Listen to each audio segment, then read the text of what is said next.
As you can see, Crush and I are back for another build. What's going to be this time? Well, we did the box opening on it, so now it's time to actually get it started, and the push is going to be on because there's a race at my local club on the 1st of August, which is basically 8 days from today.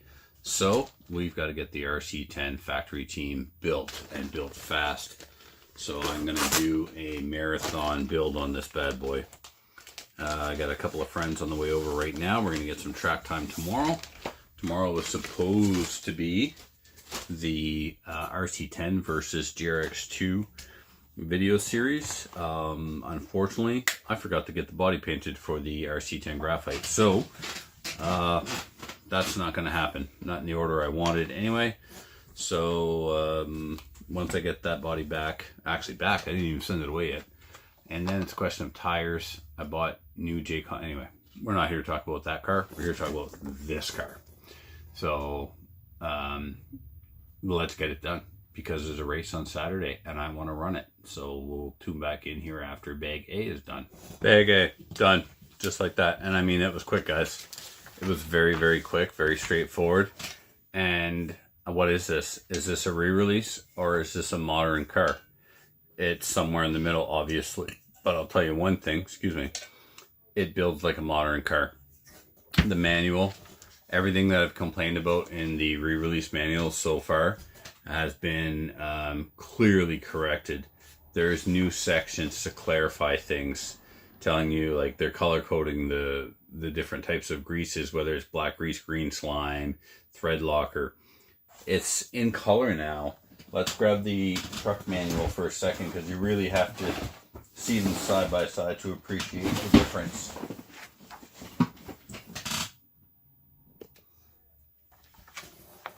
Okay, I dig out the truck manual, so you see how it's all black and white? And pay attention to this diagram right here. This shows you where to insert the ball studs on the tower for the top camber link, and where the shock bolt goes to mount the shock standoff, right? Notice that? Which is kind of the straight line from the bolt through the hole. Some people may find that hard to follow. I don't. But look what they've done. Just a little extra bonus to help clarify. Not only do they show you the original way, where it shows the bolt going through the hole on the tower, and it's going to show the ball stud up here going through the hole on the tower. They give you an extra diagram at the bottom of the page showing you like it's a blacked out hole, specifically where the ball stud should go and where the shock mounting bolt goes for the shock standoff. Excellent. Also, clearly it's in color, and you've got that little exclamation point saying, hey, dummy, look here, pay attention, read carefully. Don't be a furlot. Tighten the 8/32 nut until snug bell crank rotates freely. I wish my J Concepts, this is essentially the plastic version of the J Concepts bell crank system I put on the truck. And as I whined about and cried about in that truck video, it didn't show me where those spacers went. Yeah, there's really only one place for them, logically, but you know, common sense isn't that common, even in myself sometimes. So I appreciate that it shows a very detailed description, image, illustration of where those spacers go. So this is great. This is the plastic version of the J Concepts one. So pretty cool. All right, that's bag A done. And I'm telling you, it took like 10 minutes. I've talked. It probably took longer for me to yap than it did to do bag A. So excellent. Chassis is cool. It's got that bronze kind of anodizing, and super nice. So chassis is cool. It's bronze. Again, it's somewhere between re-release and vintage. It's really neat. Let's get on to bag B. Okay, there we go. Bag B done. A couple of things to talk about. One, the manual shows that there's a 440 by 5/16 screw that goes into the 12mm axle. Right here. And even Spencer Rivkin did a post saying, hey, use a longer screw, because this was, I think the axle was breaking off, maybe, I can't remember. So people were replacing this screw with a longer screw. My version of the kit, that's been updated. It says that it's a 5/16 screw, but it's not. It was actually a 540 by a quarter. Instead of a 440 by 5/16, it was 440 by a quarter. So that's already been updated in my kit. They didn't change the manual, but they did provide the longer screw in the bag. The body mount, front body post, and the washers and the 8/32 screw is all there, but at no point does it show you how to install it. I think this body will install with Velcro on the sides. More on that later. So the arms, the caster blocks, they're at a 25 degree. That's cool. You can't change there's no inserts or anything. So you can't change your kick up. You can't change your caster angle, your kingpin inclination. But I mean, at least it's telling you're starting with 25. It's not to say you couldn't figure out a way to shim these blocks here. But anyway, so I like it when everything moves free out of the box. And so the arms move free. The caster blocks move free. The steering blocks do not. The steering blocks are going to need just a touch of sandpaper, top and bottom, to free them up some. And the way that they've got rid of the pins with the E-clips, and they've gone for a, what are they calling it? They're calling it what now? They're calling it a captured kingpin. Well, it's a captured kingpin there. Here it's a captured hinge pin. So hinge pin when it's being used as a hinge pin, and kingpin when it's being used as a kingpin. My point is, it has a shoulder. You cannot, the shoulder is at the end of the kingpin. So you've got threads, and then the threads stop, and that part where the pin meets the threads is called the shoulder. And they've made sure that that shoulder is far enough down the shaft so that when you bottom out the nut, it doesn't squeeze the caster block on the steering block. So that's not the problem. It's not like I've over tightened this, because it's a shouldered kingpin, shouldered bolt, right? So you can only put the nut on it so far, then the threads hit the shoulder and you're done. Brilliant. So that means that just this part, and it's close, it would wear in, but I'd rather have it moving free before I hit the track. So after the car's built, because I didn't bring any sanding block with me, normally I'd have like a piece of ceramic tile with sandpaper on it, or a aluminum bar with sandpaper glued to it to make sure that I get everything flush, flat, true, square. I don't have that with me at this building table, so I didn't get that done.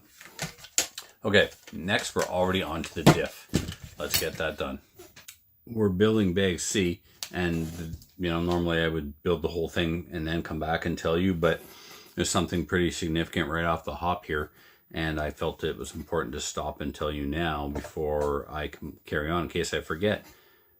This is a factory team car. It includes the coolest hop-ups. This, my friends, is something that I typically buy after the fact as an upgrade part. That's a captured thrust bearing. Rather than having that bearing and all the little balls, and you got to like cover it in black grease and put the little balls into the bearing housing separately, it's captured. It's already in there. I've been buying these from Avid for my B6 diffs for, I don't know, every time for years, and it comes with it. That's amazing. And then your thrust washers, your diff thrust, so the cage is there, it's captured, so they're calling it a cage, and your words are hard, thrust washer are they're grooved. So how cool is that? Moving right along, loving every second of the build. The gearbox is assembled, and I'm about to install the slipper clutch. This is a factory team kit, n'est-ce pas? Right? Why did we get the white slipper pads? We got the OctiLock, that's all cool and special. But what most of us do with these white pads is immediately put them in the microwave and then the garbage and send them off to the landfill and replace them with the yellow ones. So that's too bad. I expected the yellow ones in a factory team kit. Here we are. All right, we're almost done. Let's continue on, and then we'll discuss after bag C is all complete.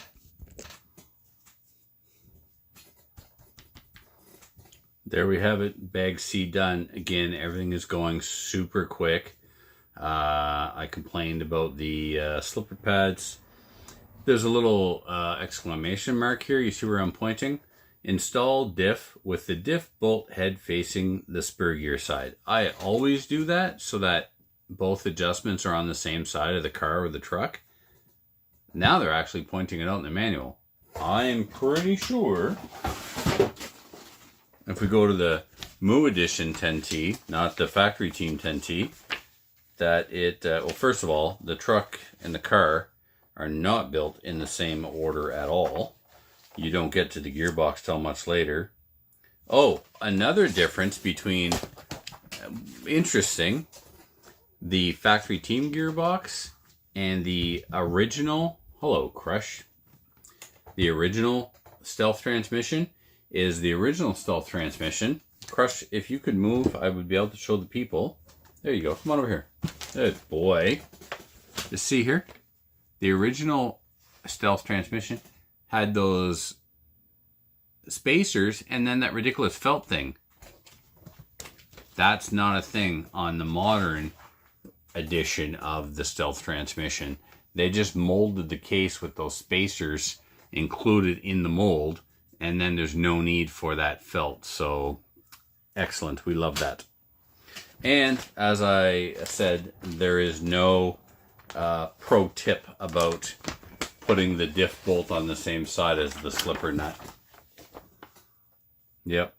Nope, you just gotta figure that one out on your own. Okay, so Crush is clearly here to stay.